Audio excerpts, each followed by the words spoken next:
Okay. From my first video all the way back that I really put out back in 2012, I don't like being on camera. I'm not the most photogenic guy in the world, but this information is important. It's time sensitive. I'm going to go ahead and get it out for you guys. And so it's a matter of public record that we can come back to, utilizing special operations methods with social media platforms for transparency and accountability and investigations, okay? And so it's weird to use this thing as a mirror. Okay, so where are we? So much has happened. I've put it out there incrementally, and I'm going to try to get this done as concisely as possible, and I'm going to put some information in the description of this video that will 100% validate everything I'm going to tell you. And so, you know, we had these guys, most recently in the Louisville Police Department. There's some great people out there in Louisville, by the way, that really pressured a counterpart that I've worked with us on some amazing things that I'll get to here in a minute. So to make a harassment report against me that, you know, I've talked to the detective about this. The thing is, I'll go ahead and dive right into her stepdad. Her stepdad threatened me with his law enforcement connections and had somebody from the LPD call me back and openly threaten me, cussing at me and so on, which is recorded. And he did that in response to me leaving him a message that, you know, there was an investigation into the fact that his daughter had been raped. You know, what kind of a person does that? I'm trying to cause him trouble? Come on, man. We've got a recording of her statements over and over and over. She reported this with me in oversight of federal authorities while I had been inserted into the Collin County Detention Facility. And he calls me back, says, we're not on the same side, threatens me, and incriminated himself because we've got this guy on video approaching me at a store up the street from where I'm at sometimes. And he does this, and he starts saying, you don't have anything on me. You don't have anything on me. Who is this guy, and why is he saying this to me? It didn't register at first. And now we know who it is. And he said the same thing verbatim in a recording that I have of him after he went in his response to the fact that I was trying to bring to his attention this rape that her family's covering up. And so he says, you don't have anything on me. You don't have anything on me. When he calls back about this rape, did I say I had anything on you? I'm calling to let you know that your stepdaughter was raped, dude. That's it. Number one, you fucked up right there, Joey, okay? Secondly, he says, if I ever see you again, you're done. When the fuck did you ever see me, dude? I've never even met you, right? That's what everybody thinks, right?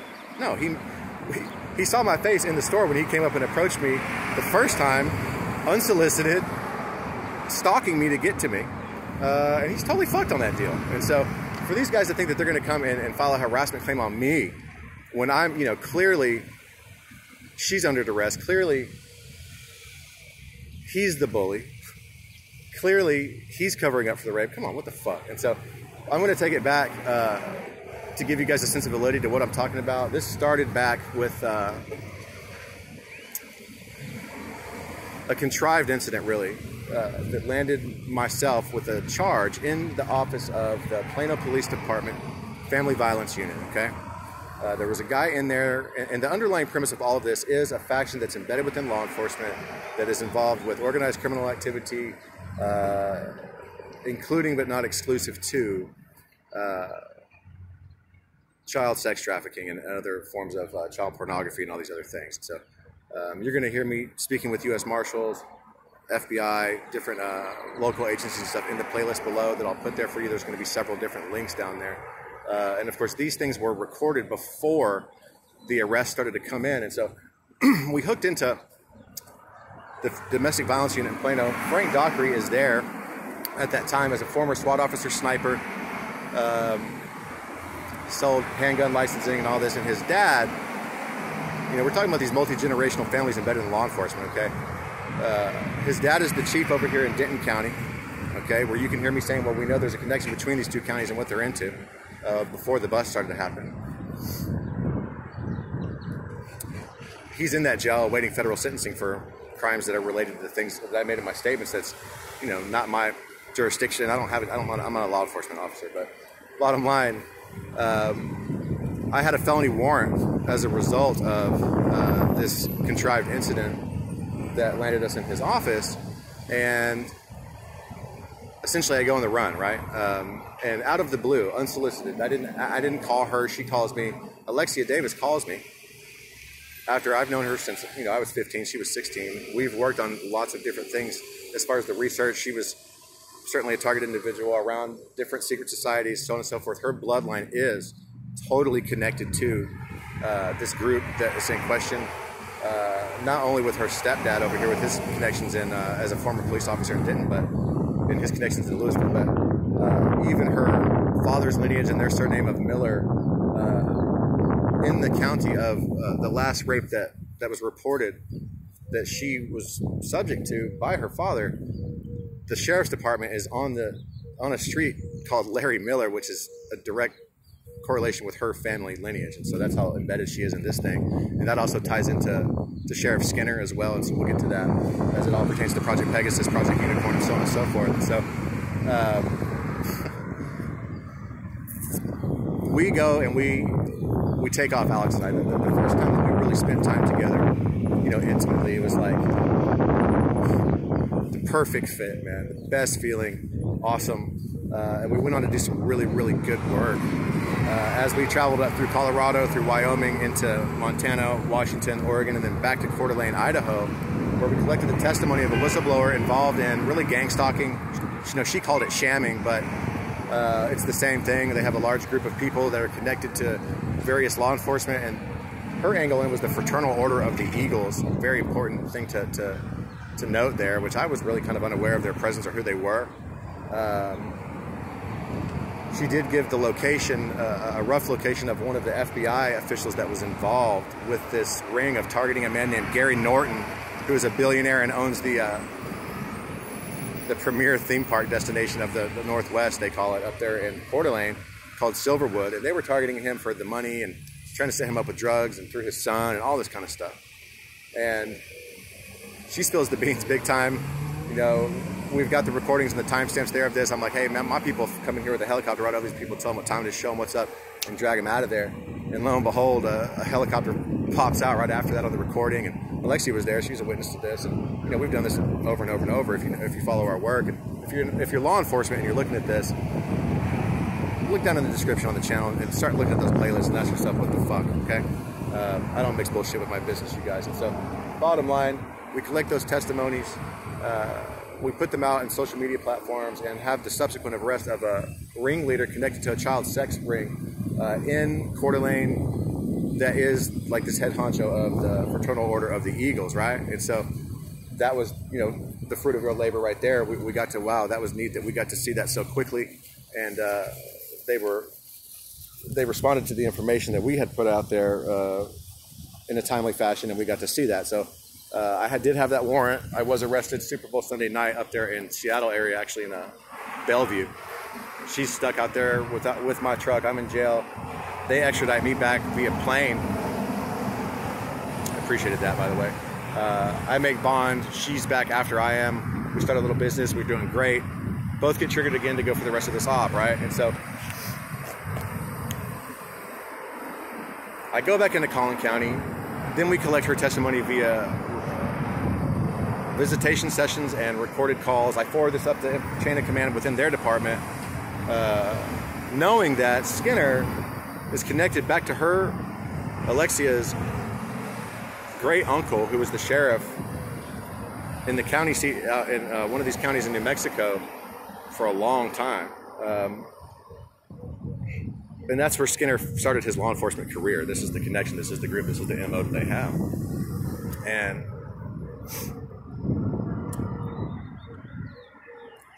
they let me out on probation for an evading arrest charge. They dropped this other domestic deal. It was bullshit. They give me a social media ban on an evading arrest case, unconstitutional, no relevancy to the case. total constitutional defect on my case, okay? I signed this really for one purpose, to exploit this later for operational purposes on the op, because number one, they fucked up when they did that.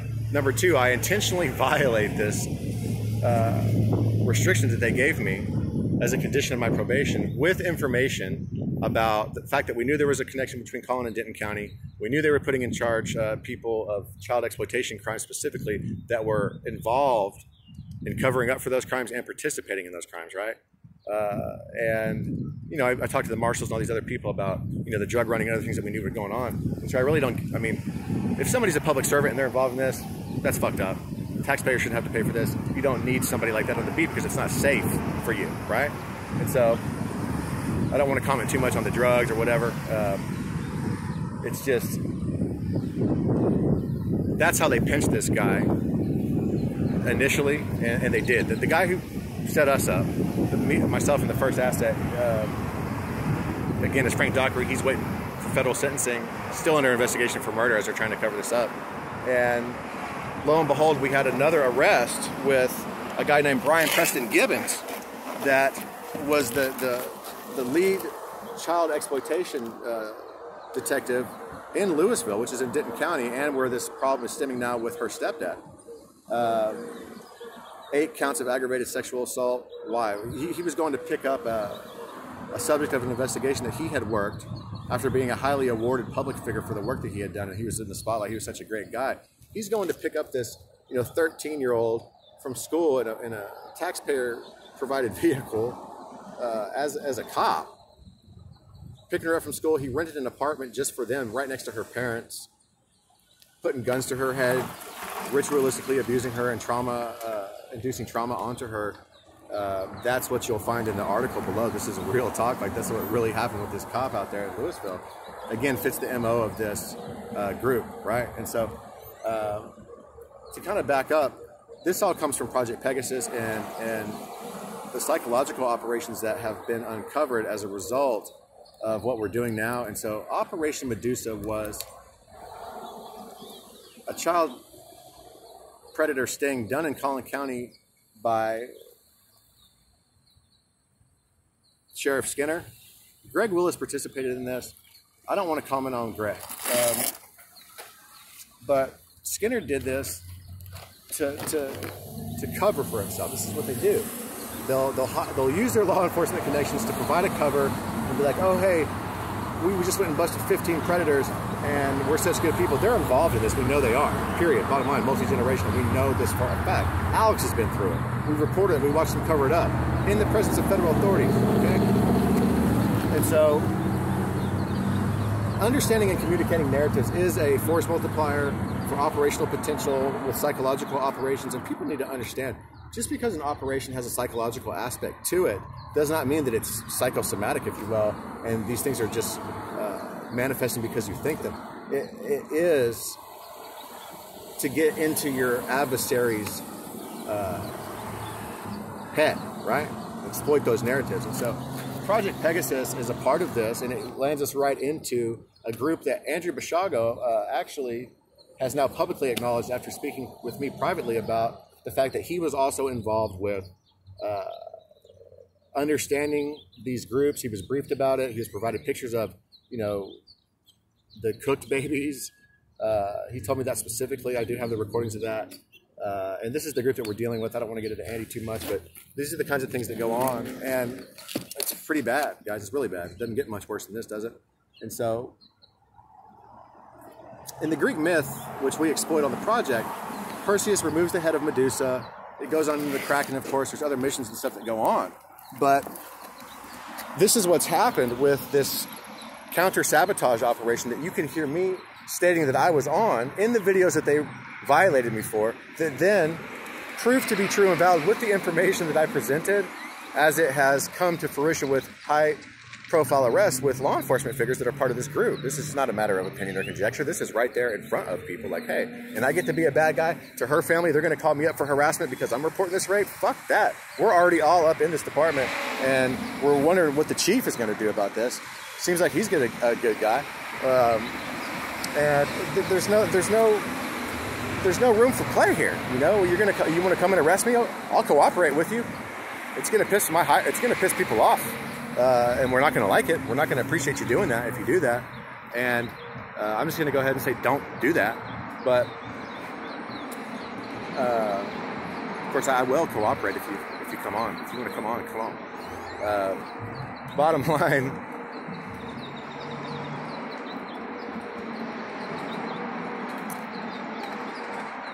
We've shown this, okay? We've shown this, and to get into Project Unicorn real quickly, okay? I'm trying to get this all finished in a short segment. Project Unicorn is a mind and behavior control technology project where it affects the nervous system, it affects the mind, it affects your body, and you know, it does have operational potential for assets in the field. There is an element of artificial intelligence to it, and it does have direct connections into Alexia's own life and people that she has been connected to. I'm just going to leave it at that. And I'm not going to mention anything else beyond that. It's really for her benefit so she can get a look, because the toughest thing that you can ever do in your life is look yourself in the eyes, in the mirror, and be like, you know what? I'm an asset. I know that I've been through this. And you've been so immersed in it your whole life, by the time you start to wake up, that it's really, really hard to see that that's who you are. You've got different compartmented aspects of your psyche that have been programmed to perform different functions. And so this is not a matter of opinion. We know this stuff has gone on all the way back to the year and month of my birth, MK Ultra congressional hearings. Okay, so there's that. But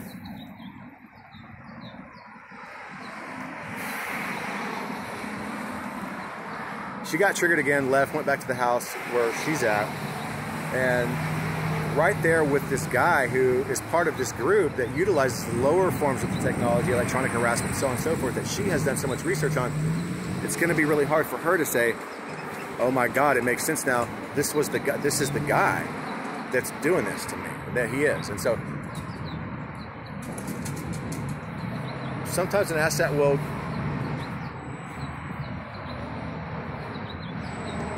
somebody may get a hold of an asset and try to reprogram them for counterintelligence work, okay? That's not my department. I don't program fucking people. If I do anything, if I realize that you're an asset, you're around me, I'm gonna do my best to help you go spook, which means you can look yourself in the eyes. You realize that, you know, you've got these compartmented aspects of your psyche, and make one person out of yourself again, and follow your own moral code of ethics and so on and so forth to really get the job done that you feel is the best thing. And that's where I'm at. And so, you know, I make the decision of what I want to do, and if I'm going to follow my heart for this, this is what I'm going to do. I'm not going to let these people cover up for a rape. I'm not going to let them cover up for multi-generational abuse, and it just gets right into the substance of what this whole investigation's been about through the family ties that she has. And so I don't want to comment on her mom, other than I don't appreciate some of the things her mom has done. I'm trying to understand her perspective and where she really gets in, where she fits in with this thing, and how I can best help her. Because it looks like she's been through this stuff. She's got Alex to deal with, and I'm not going to pass a judgment on her right now, even though it fucking pisses me off, okay? And so, you know, Alex and I were talking about getting married, and then she's, you know, she gets triggered, gone, and she knew she had to go do this. We discussed this, just as we discussed, hey, I need your help with this. This is why she came to me about this rape and all the stuff that's gone on in her life. And so it's really hard when you have to pick between, you know, your family, somebody you love, and you think those are the only options. Is there some type of reconciliation that can happen here? Sure, so on and so forth. Sure, that's fine, but if you follow me to the fucking store, you threaten my life, and the NSA's got you on fucking tape doing it. Now we've escalated this operation all the way through as I come through and throw your sergeant, hey, here, by the way, OD and I gave me this document that says we can listen to everything you're fucking doing because you already said this. It's the Raw Signals Intelligence Availability Procedures. It's got lines to it. It was supposed to be red lines to the classification. It was supposed to be declassified in about 20 more years. December it's supposed to be 20 years in December that they were going to declassify this. I have it. I disseminated it for operational purposes. You can hear me talking to a sergeant of the Louisville Police Department about this. And hello, you know, what the fuck do you guys think this is? And so I don't want to be rude or mean, but these people have really, really fucked with us, targeted us at the sacrifice of our relationship, of our peace of mind. And they'll use everything from hypnotism to electronic weaponry that, by the way, we know Frank was using on us, you know, the SWAT officer sniper who's now waiting federal sentencing. I had released a series of documents on social media as part of a, disclosure on social media platforms like we do for these purposes. And again, this is one of the main reasons Alexia ever came to me, was because of this type of technology affecting her that she knew, and she knew I knew about it. Long story short, she and I are in Washington after we had already stated that this was what was going on with these guys in Plano Police Department and others as a part of this law enforcement faction that's corrupt. Counterterrorism Fusion Center in Washington State, while Alexia and I are there, before I got arrested and extradited back, release accidentally, okay, these documents that you can already see hanging on, my Facebook walls. We've got some walls up, and it's totally relevant to the technology that, people used to think this is a joke, and now we have mainstream sources talking about, hey, these other factions were targeting CIA assets and so on and so forth with this type of technology, right? They targeted Alex with it. People that she's close to have targeted her with this shit. And so we've watched them do this. We've gathered signals, and it's a hell of a place to be as a bait out there for these motherfuckers, so we can go in and clean that up. That stuff is black. These people that have this technology probably won't even ever hit the media. They'll erase that. You know what I mean? What's going on? And it went on with Frank Dockery, I'll tell you right now. We know he was using it. He was using it on us. And that's another strong sense of validity that you can see. I'll put it down there. The timestamps are there. When I have the same document that you can see a year and a half later that was disclosed from an official source, you got to say, who the fuck is that guy? What's he talking about? Does that add validity to my testimony and statements? 100%. 100%. There's nothing here that's conjecture. None. And so there's some other things that I could go into. I don't want to go too quickly, but I'm doing this in a public place right now because these guys want to ping my phone. They want to roll up on me. We've got counter surveillance measures. All this. I've talked about this for years. I show the fruit of my efforts and my labor here. When dealing with a new department on this, it's difficult. I do know that there's some people aware of the fact that I'm not full of shit in their department, so that's good. But when we deal with a new person like we did the other night with Gordon says that he's at Frank Dockery's courtroom proceedings, doesn't want to talk about it too much, thinks that I'm just talking about Frank Dockery because I read about him. He doesn't know that I was already into that office. I already said that this is what they were doing prior to that. It's already there. It's all timestamped. It's in video format. What the fuck are you going to say now, dude? I'm sitting here looking at you on camera like you're next. That's what I'm telling him in this last video. So we know he's connected to the lodge. We know that he's part of this. And, I don't give a fuck what lodge you come from or what handshake you fucking do. It doesn't mean a fucking thing to me or any of my people. We don't fucking care about that, okay? More power to you. If you're a good person, you think that's why you're there. You don't even really know what it's about until you get up there 33 or more, okay? So you can be a little bitch that gets led, in my opinion. That's all you are to me. Particularly if you're in law enforcement, you think that oath is more important than the one that you take to the people. Fuck that. We're going to clean you out for that. And so when we get into the substance of what this really is, it's all right there. And to think about this Operation Medusa, you can see this interview that I did with a buddy of mine named Jay, Predator Posters, Massachusetts. And this guy decimates the numbers of local law enforcement just by the number of perpetrators that he catches utilizing social media platforms and so on. He's busted over 100 perps just by himself, man.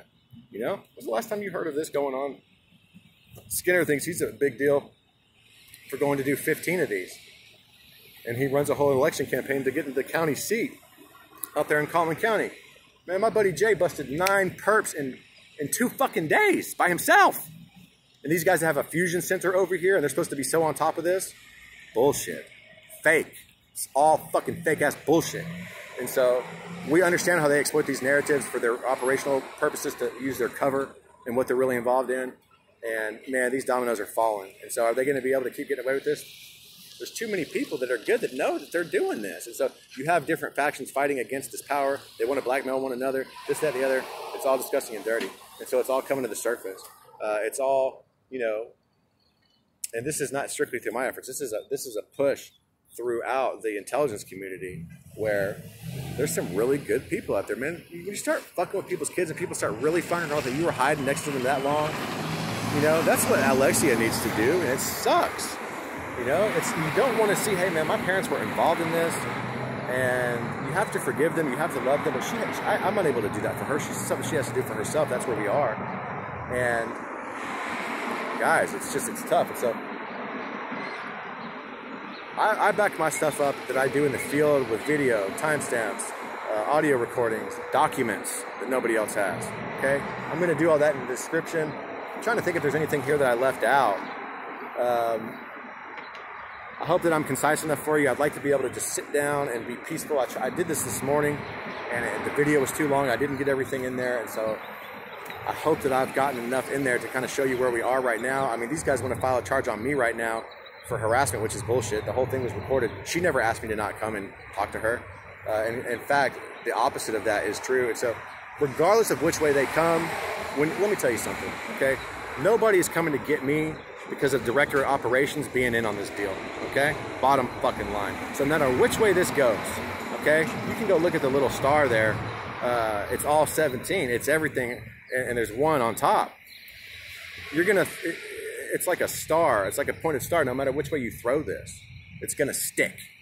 Bottom line. And so it doesn't matter what you do. You're already stuck with this deal. It's gonna follow you until justice is ultimately served and the truth comes out. That's the point, okay? And so get the point on that. We're not out here playing games or fibbing with you. I don't have time for that bullshit in my life. And so the other night when I'm in front of these officers out there and they want to put a harassment charge on me for saying hi to somebody, bullshit. That's not fucking harassment. Nobody ever told me that.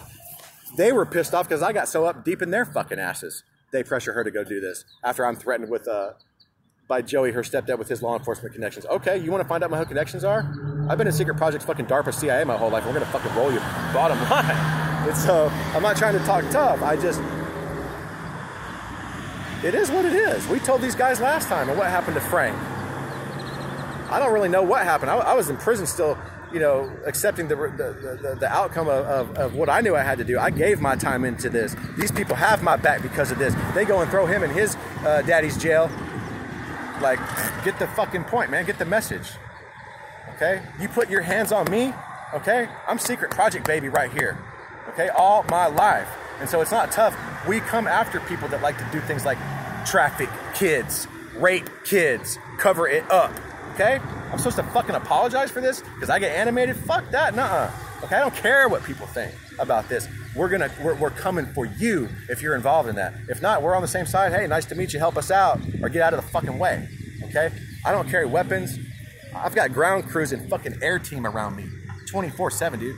Okay? When I'm out here working an op like this. And so it sounds nutty. How many times do I have to show you guys, hey, come here, helicopter. Do I need to go talk about the fact that Alexia recorded something for me? Put her name in the URL on YouTube. It says Alex in it. Bottom line, I'm driving down up the street up here. I say, hey, I ask a jet to come back for me on video. I'll keep the video rolling while I'm talking about the fact that her attorney needs to recuse himself on the case. Fucking jet, not just helicopters out here. The helicopter stuff is usually just first tier. Tiers are separations of the atmosphere. Jet comes back down, swoops right in front of my car, her car that I was in, that I fucking bought and paid for, by the way. Jet swoops back down just like I asked it to. What are you gonna say now? You watch too much TV? You didn't see me ask this thing and come back? Are you fucking blind and deaf? You know, you need fucking help. You need some fucking, you need to get off the fucking dope. You need to get off the TV. Something.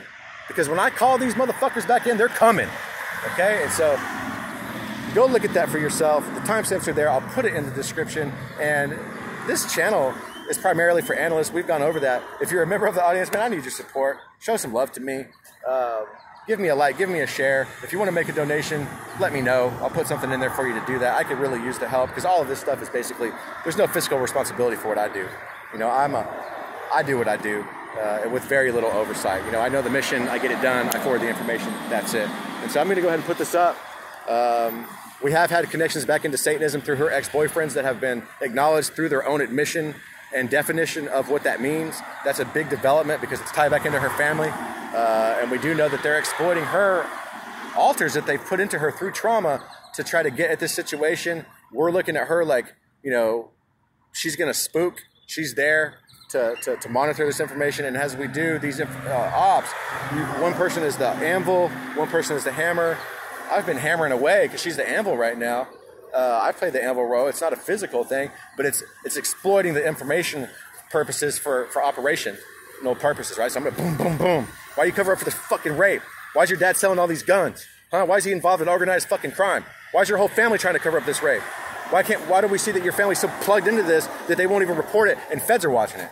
Okay, and so one more point. I do an interview with Laura Eisenhower. We talk about all this, the psychological operations. In one of the videos, you can hear me say, hey, make me the point of contact for the Texas Rangers on the investigation. Not a physical thing, just for the informational purposes. Please don't put your hands on me.